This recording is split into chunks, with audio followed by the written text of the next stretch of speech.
wrap up. It's been a little while since I've done one. But it's still kind of a weekly wrap up. I thought I would just maybe do a little bit of like showing you what I am working on or what I finished, and then maybe just do some ephemera making. I have like a ton of scraps to use up, and I'm working on a few things. I'm working on like a custom order and a couple other things, so I can show you what I've been up to. These great big different humongous leaves. So this is a sycamore maple leaf, and this is a tulip tree leaf, and I have been preserving beautiful leaves with my microfleur, which is a microwavable flower press that basically gives you beautifully preserved leaves and flowers in like 1 minute's time. So I'll just set these big ones over here so they're out of the way for a minute. But this is what I've been working on. I've just been preserving lots of beautiful leaves. Oak and Japanese maple. And I can't recall the name of this leaf. I totally forget. It's just completely slipped my mind. Maple leaves that are in their prime, beautiful fall. And then this leaf turns to this. Yeah, lots of stuff. I also really love the, this is another leaf. I don't know what it is. My daughter picked it up, and here's some maple seeds from the Japanese maple. I love the little red ones. And ginkgo, beautiful ginkgo. And what else? What else? Oh, I could show you another of these. A little bit of a smaller. The interesting shape of the and color of the tulip tree. Tulip trees are so beautiful. I'm not sure if you're familiar with them, but if not, try to find one. If you live in an area where they grow the most incredibly beautiful flowers. And it's funny they're called the tulip tree because they look like water lilies, and they have a beautiful citrus type fragrance in the summertime when they're in bloom. They're in bloom usually in July, at least where I'm from, here around the Toronto area. So let me put these away. But yeah, these are wonderful for all sorts of journaling. You can Mod Podge, decoupage with them, seal them down. The most important thing is to just make sure that in whatever way you're preserving, 100% of the moisture needs to be gone, so that you don't get any molding or rotting of the leaves. They should feel very papery, like delicate and papery. So that is what I've been working on for one project, as well as just in general to have some, because you know, winter is on its way. It's not just a rumor. I can feel it in the air today. Oh my goodness. I also have been doing some spinning, so I actually finished this one up this morning. This is one of my hand spun art yarns. If you only follow me because of journaling, my since 2000 actually, I've had a business primarily in fiber arts and some textile arts and all sorts of things, pottery. I'm kind of a multi I don't know how to explain it. I have a lot of different hobbies that I like to split my time between. And so I've been trying to get more yarn spun because I anticipate next year I will be taking part in a few shows again where I actually get to sell my stuff. So yeah, we'll see how all of that goes. I think I have applied for one show so far for next summer, so I'm slowly making my way back in. And then I also finished, this is week 42, I think we're on week 43 now. Maybe not. This is week 43, and now I'm on week 44, which I haven't begun yet, but I have an idea for. This is my tag for 52 tags, handmade from Anne Brooke Textile Artist on YouTube. This is her challenge. So every week we make a tag using her theme, and it's honestly my biggest reminder of just how fast we are moving through this year. So this is Tassels, and basically what we did was you do a blanket stitch. You sort of cinch together, or you could do it along the bottom like a trim, a true blanket stitch. But this is a blanket stitch, and then you go into every one of the gaps and you add like a tassel of your, you know, whatever threads you'd like to choose. I used just scraps of embroidery thread, and used like 2 to 4 colors per tassel. So pretty happy with this tag. It's a lot of fun. I also think maybe I'll wait till the very end to do like a full flip through video, but I will do a flip through video of those. And again, I'm working on traveler's journals, a little bit, traveler's notebooks. I am now kind of moving more into a fall feeling sort of theme. So I am still using masterboard covers that I made that I really love these. And I am putting together signatures for another one right now. I've been making these fun sort of floating pockets that have like a triple pocket, so you can fit all sorts of ephemera in them. And so this is what I'm working on right now. This is like a little preview flip through of what I am working away on. And I just made this snippet roll belly band, and I'm thinking about putting all of my spooky ephemera that I've made for the October dailies that I did for half of the month. But I decided I was running out of, not really running out of steam for October dailies. It's just that they were taking up an awful lot of my time that I have free to do art. And also they were impacting my ability to get things into the shop. So it kind of took a back seat because I needed to work on a custom order, and I needed to get my shop updated a little bit and start working on some other things. So what I did do though, because I did October dailies, two different ones, and you can see on my Instagram and in my past few videos, I did these two. I did Pink Odd Bird and Mab's Drawloween. So I did those two. I did about 15 days worth, actually a little more. Hold on. Yeah, 16 days. So I got to day 16, I think, for both. Oh, no, I got further actually. I got to day 18. Yeah, day 18. So that was my last day, and then I just decided that I was going to throw in the hat. I usually am really like prudent about I must finish a challenge, but I'm sort of also getting to the point in life where I feel like if something's not working for you, or if you're just not wanting to do it, you don't have to. It's like I used to spend so much time in my life, like I would start a book that I wasn't enjoying, but I would force myself to finish it, even though that makes the process like slower and even more grueling. So yeah, we won't be doing that. Not to say I wasn't enjoying October dailies, I actually really was. It's just that I was spending hours a day on making a single piece of ephemera because I really wanted to contribute to this, you know, to this feeling. So I just realized like I've done the whole month because I've been doing two. So why was I saying all this? Because I'm thinking of taking all that spooky ephemera and putting it into a traveler's notebook. And I know that Halloween is literally tomorrow, but I was thinking of doing it anyhow. And maybe no one will purchase it because Halloween will be over. But you know, I don't really mind just kind of having it, and I can have it for next year. I may just keep the ephemera. I don't know if I'll take the time to make the journal out. I might. But if you think that's something that, you know, would interest you, or if you think it's a good idea, let me know in the comments. I'd be interested in what you think about making like off-season type stuff. I don't know. I'm also not making Christmas journals, so I'll be like the one place you can come to maybe that's not making Christmas journals, although I'm seeing so many beautiful Christmas journals being made.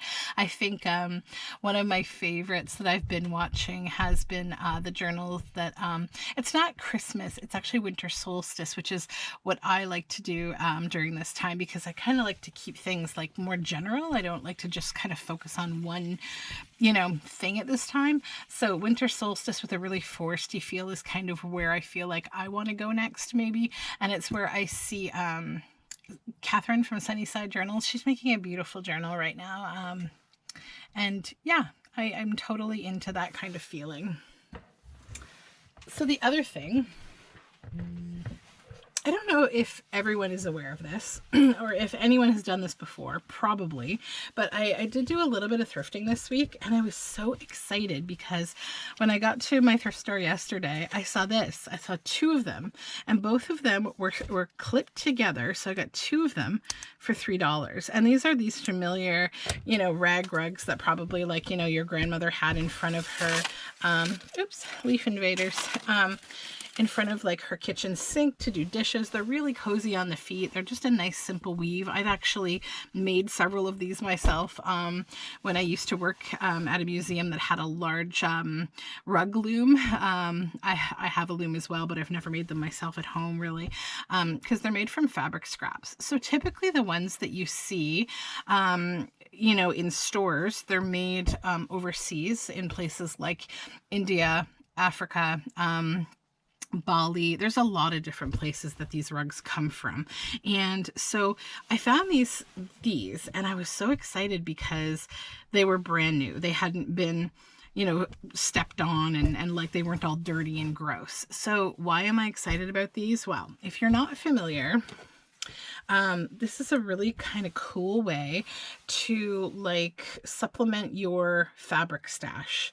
So these rugs are usually made with either sari fabric or from like India or Pakistan, and kente cloth from Africa, cotton scraps. It's usually like scrap sari silk or scrap cotton. So basically what you're doing is you go through and you're just going to cut these like the weft of the weaving,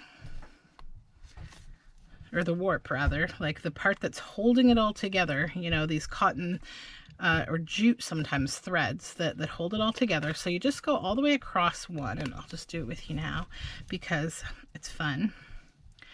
And I'll show you like what kind of, it's kind of like really fun because you don't know what kind of fabric you're going to see and like what you're going to get.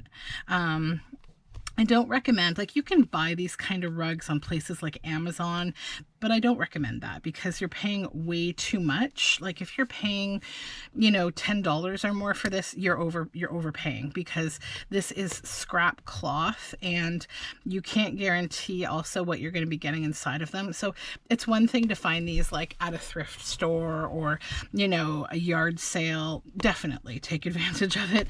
But if you're buying them new to do this, I don't recommend, because it would just be silly, because what you're getting here is not like, you know, crafter's quality or sewer's quality fabric. It's like, it is literally the stuff that falls on the floor in, you know, sari factories and, you know, clothing kind of places where they're doing clothing, they're making clothing. And it's part of the, essentially the rag trade. And that's why you will see a lot of the time, if you get these rugs, you will probably see, both cotton and like silk, maybe some organza, some polyester, and you'll notice like different kinds of ethnic patterning. Like you might see, what I see in these ones is a lot of sari, Indian batiking fabric, and then I'm also seeing a lot of African printed, like more definitely more printed for like African clothing, like those beautiful bright colors and, you know, patterns with a lot of things like geometric shapes and stuff like that. That's, you know, cultural. So there's a bit of both in here, but lots of amazing color. And, you know, it's a fun way to like just kind of get like little scraps, especially for making journals or like the ties for tags or for journal closures or those kind of things. I'm almost there. I know this takes a couple minutes here to just get all the way across, but once you do, it will be good. I'm just trying to cut only the strings and not cut the cloth. There we go. Once you get in the center, you're good to go. You can just literally make cuts instead of having to tease it up. Okay, so I've gotten all the way across, and then I'm just going to snip off this end tassel bit because it's just kind of in the way. Get this off all the way across because it will just get tangled as you're pulling stuff out if you don't take it off, because it's a bit of a tangly mess. And again, you could use this for something too. I'm choosing not to. Okay, so the first length is this. Then what you can do is you open them and wash them and iron them. And that's the best way to kind of get an idea of like what you're dealing with, you know, cloth-wise, what you got. So this one looks like it's just a really nice deep red. It's a solid, it's cotton. I can feel that. You will see a lot of the time that there can be like fine little holes and such, because like I said, these are the scraps. So that's the first one. Here's the second one. This one looks more patterned and purple and white, and it's a batik. Also, it's also cotton. So this is a really pretty one. So see, this is a really nice way to just kind of like, it's like a little surprise, you know, thing to do. This one is red and orange, or sorry, red and black, or orange and black. And they're very coiled, so you have to, you know, kind of open them up to get an idea of what you're getting.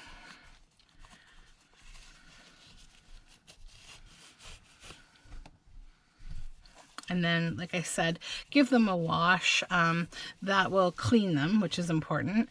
But then also it'll probably help to get some of the kink that's happened from being woven, you know, into a rug. That'll get the kinkiness out. And then if you'd like to iron them, depending on how kinky they still are, then that will help even more. Like, that's beautiful. That's brown with polka dots.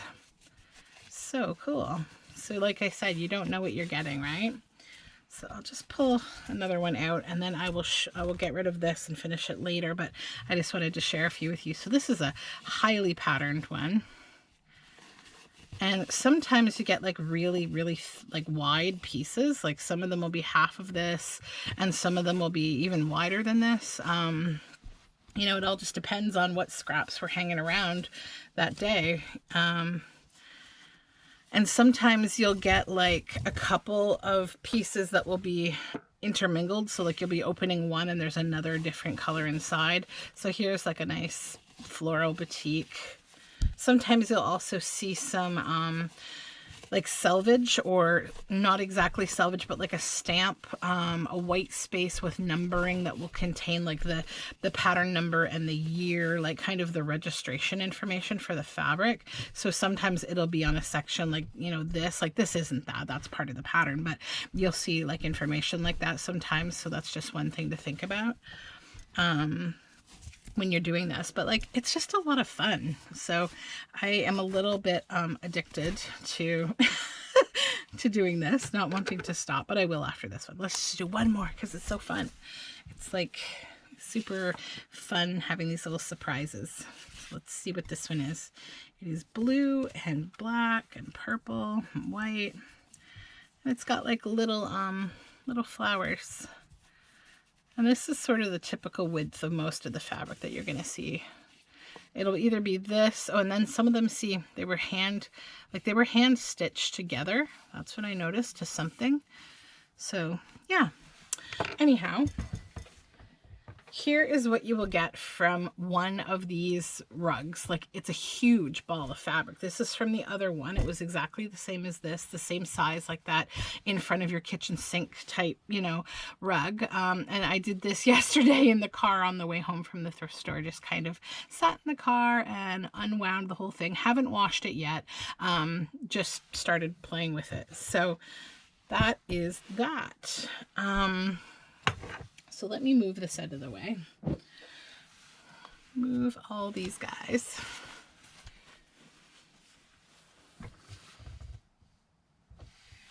I did get like a very small amount of books, like 3 or 4 yesterday, but I'm going to keep them for my Friday book haul.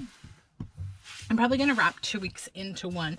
I do have to donate some stuff though to my thrift store down the road.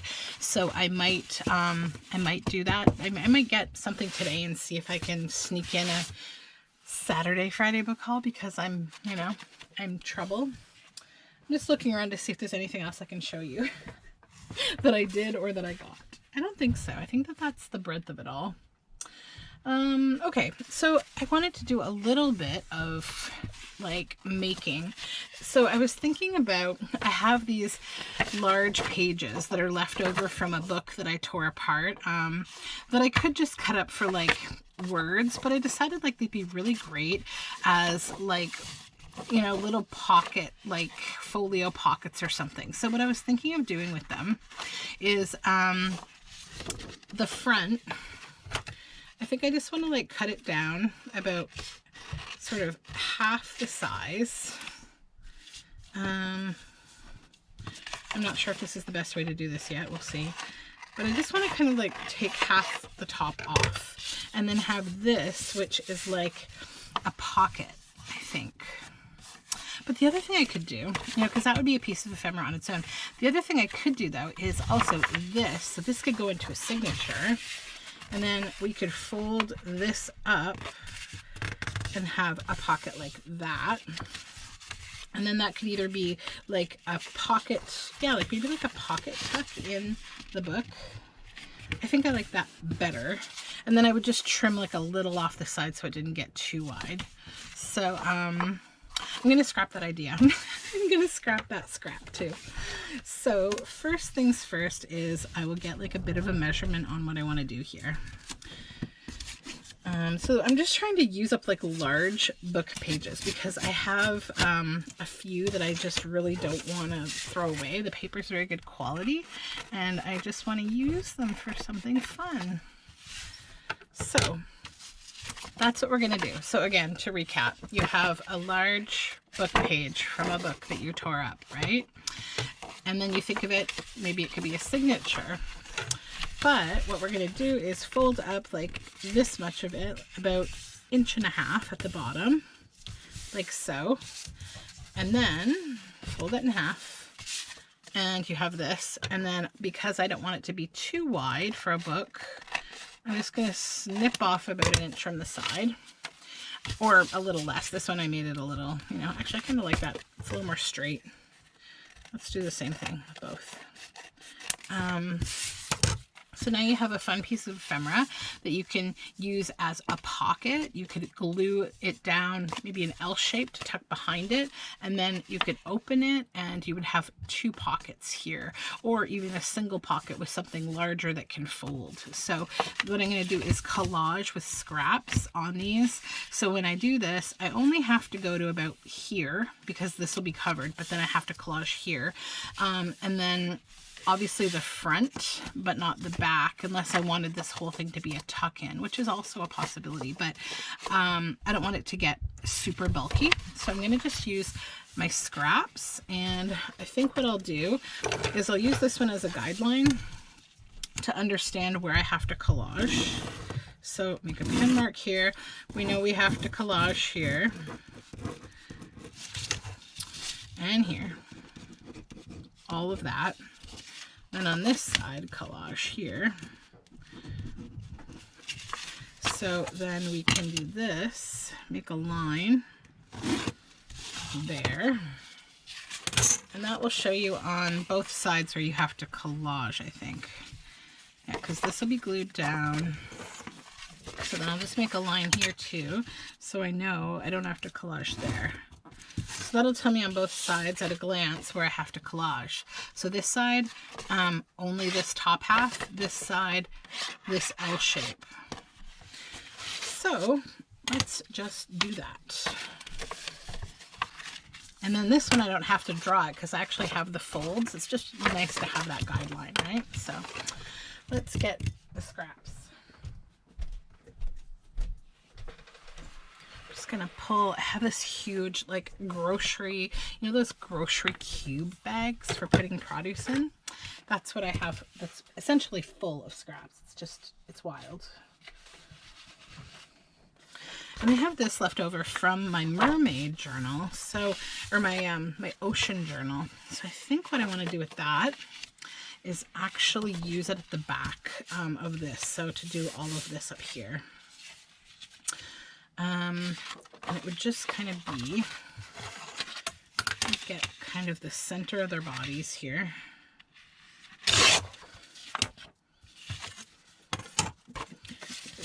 This will fold to here.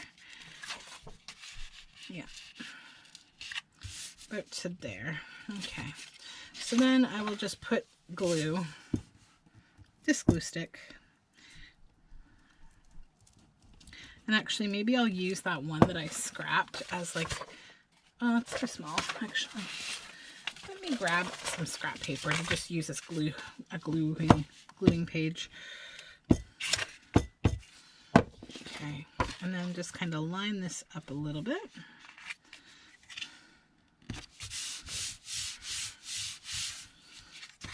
And then on the back, we'll know where we need to cut.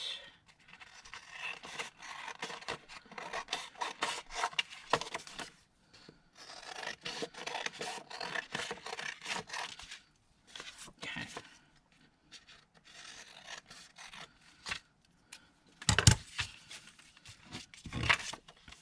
And then actually what I could do is I can continue the image on here, which I think I will do just because it's kind of fun.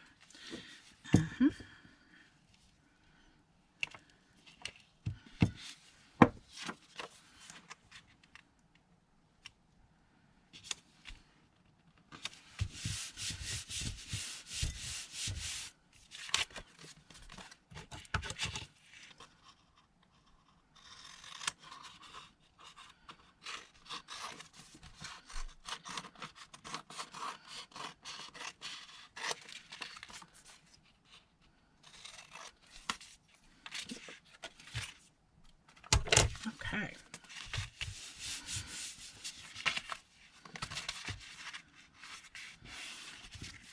So now when you open that, you'll have this. So then I just need to collage the front as well. And if you were going to keep this as floating, I'd probably do journaling space at the back. And then I'm going to actually stitch around it off camera. But you could also just glue these two side flaps and maybe some glue in the middle to just keep those separate. But I'm going to stitch. So I just need to work on the front now. And I think I'll just continue using this paper because that will use up this whole scrap.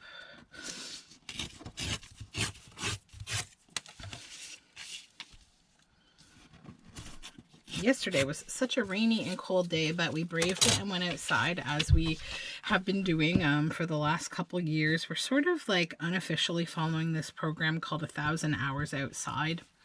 And I mean, I never committed to it because I thought it would be like really hard to commit to being outside for 1,000 hours. It's like, you know, that's like a lot of time outside in a year. But to be honest, we're doing that. We have been doing that. I'm outside so much and I feel so good about it. My body has never felt better in terms of just, you know, not being achy and mobility and like just flexibility and all that kind of stuff. And just, you know, I don't know. It really makes you feel good to just be outside. Even if you're going slow, because after I had my first baby, well, and my second baby, it took me a while really to kind of like bounce back from that. In fact, it wasn't a bounce as much as a slow mosey. My first pregnancy, I actually took a little longer to get back than I wanted to because I had to be on bed rest for that pregnancy for just kind of an unknown situation that I had to be a little careful with because sometimes when you're having a baby, there are certain things that are common, but they can also be dangerous. And it kind of depends on how your body works. And if you've never had a baby before, the doctors don't necessarily know the capacity of your body. So that was my situation when I had my first child is, you know, they said, well, this happens to several women, you know, or pregnant people. But in your case, like, we just don't want to be, you know, risky. You're probably going to be fine, but it probably would be good if you just did do some bed rest. And so that was a really weird time of life for me. And so, yeah, it took me a while to come back from that, especially like my lower back. That was the worst part, I think, of it all, was just my back, because when you spend so much time in bed, it's just, it's very hard. So I do not recommend. Okay, and then I actually have some really nice book scraps that I'm thinking of putting on here, but I don't want to use that one. I want to use that for a whole piece of something.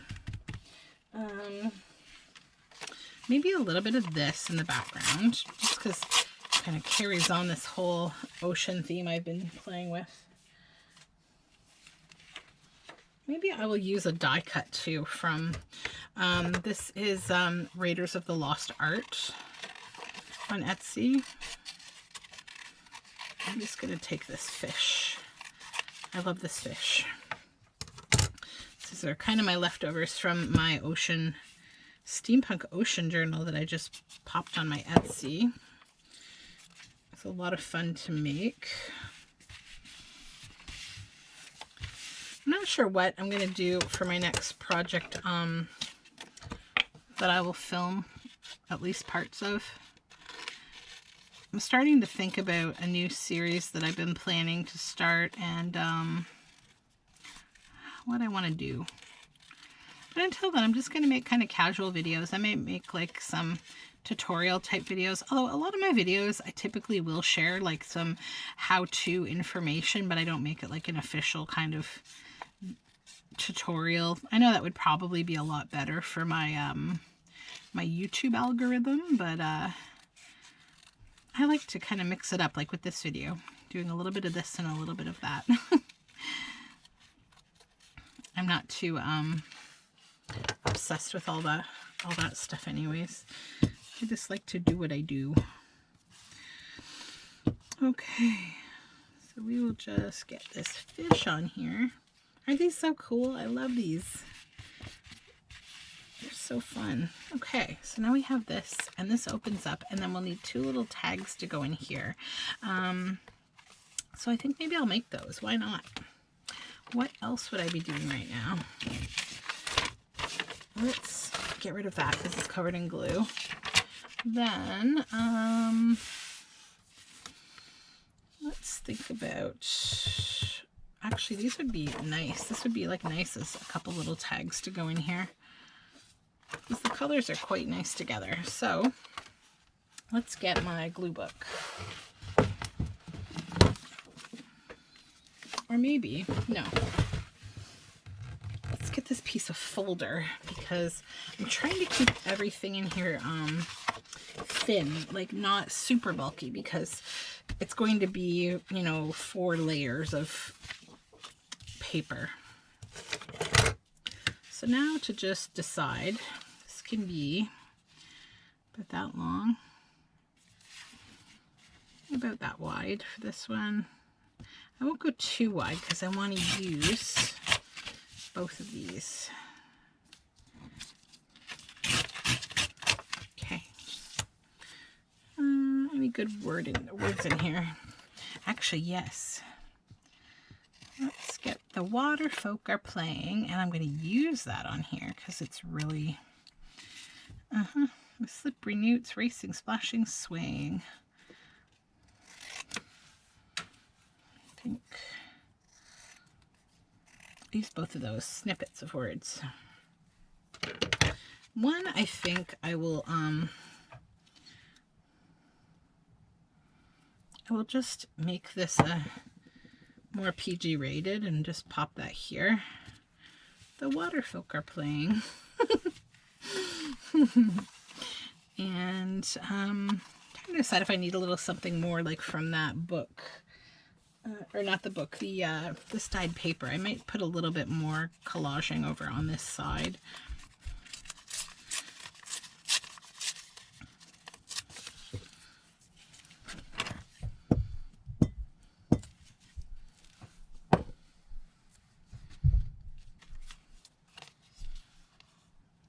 Okay.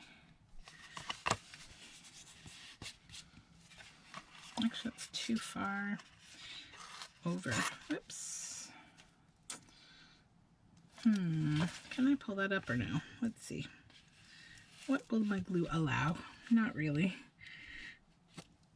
Okay, there we go. It's over a little too far. I don't want to cover as much of her as I did.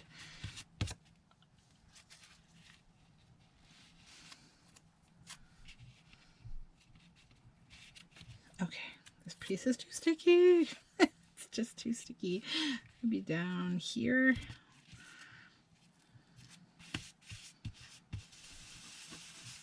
And then, yeah, that's good. Okay.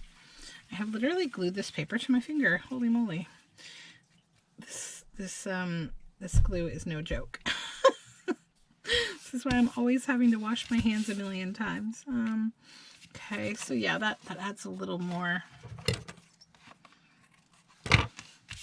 And then maybe another piece.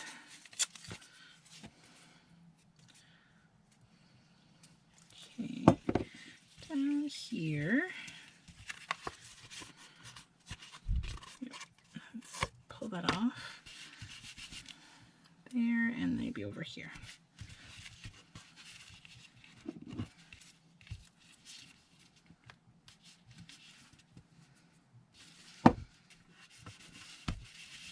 Okay, the water folk are playing, and then that's the part that gets stuck down, and I will take this racing, splashing, swaying, and I'll pop it down here, because that's kind of fun.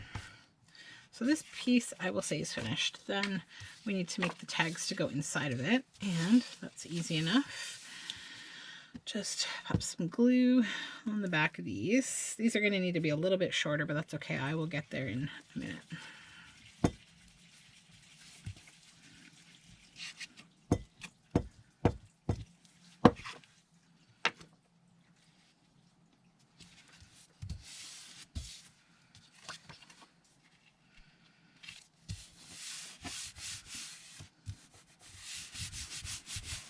Okay.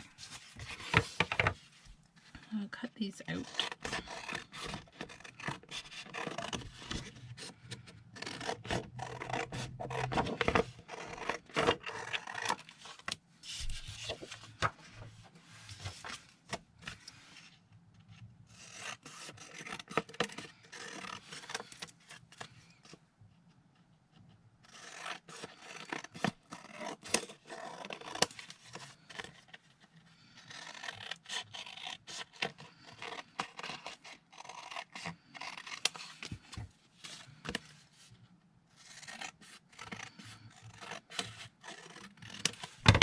Let's see how tall this is allowed to be. I'm going to do this one from this edge here. So, we'll see, ever so slightly smaller.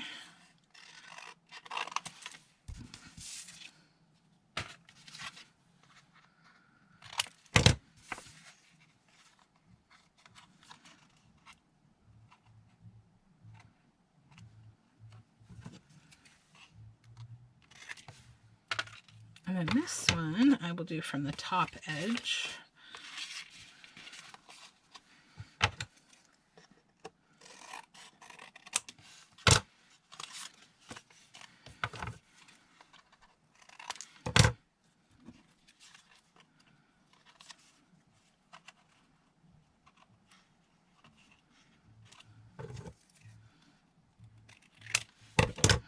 Okay, now the other thing I think might look kind of, actually no, not on that one. Where is my little punch? Right here. Let's punch.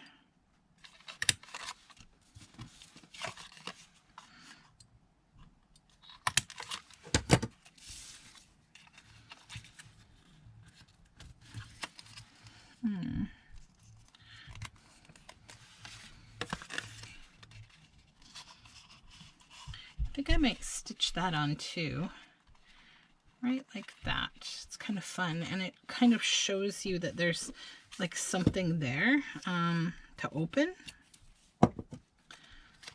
And it uses another little piece of scrap paper up. And that's the intention. Just make sure we're not covering any faces or anything. I would normally, if I weren't stitching, I would use art glitter glue to do this because this is a little thicker, but I'm stitching, so it's not going to matter. Okay, so these scraps out of the way here. Then I think need to just test to see, is that too tall? A little bit, actually. It's a little bit shorter here. That's better. So one in here and one in here. Those are good, and then I need a little bit of something, maybe this little ribbon to go in both of them.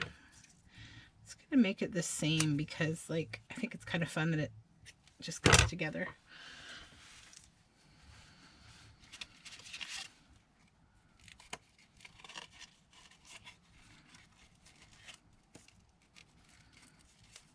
Okay.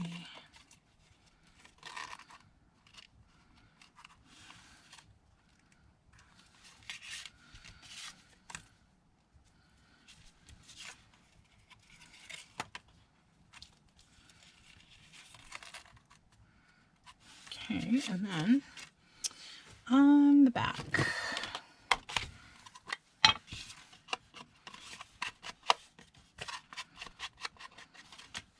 just ink this up a little bit.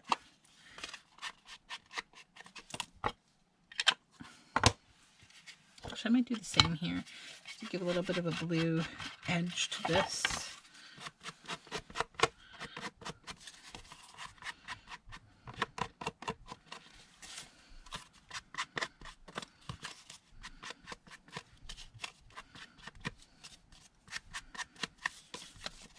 On that side I don't need to ink because that's going to be stuck down. Okay, so I'm just going to be stitching around the edge of this outer piece all the way around with just a single stitch. But then we will have this little piece of ephemera. So it's a cute little booklet and a nice way to use up one of your large pages. So just to recap, if you have, you know, a large book page, you can just take it, you know, if you're thinking of it as a signature, just pop up the bottom, fold it in half, decorate this and this. You could also put writing space if you wanted this to be a floating pocket, but I'm planning to stitch mine down with an L, or not stitch it down, sorry, glue it down in an L shape so I can also tuck behind it and then have it open and have both of these. So that is my little project to share with you today. Thank you so much for joining me, and I will be back soon with something happening. So I hope you enjoy your weekend, and take care. Bye for now.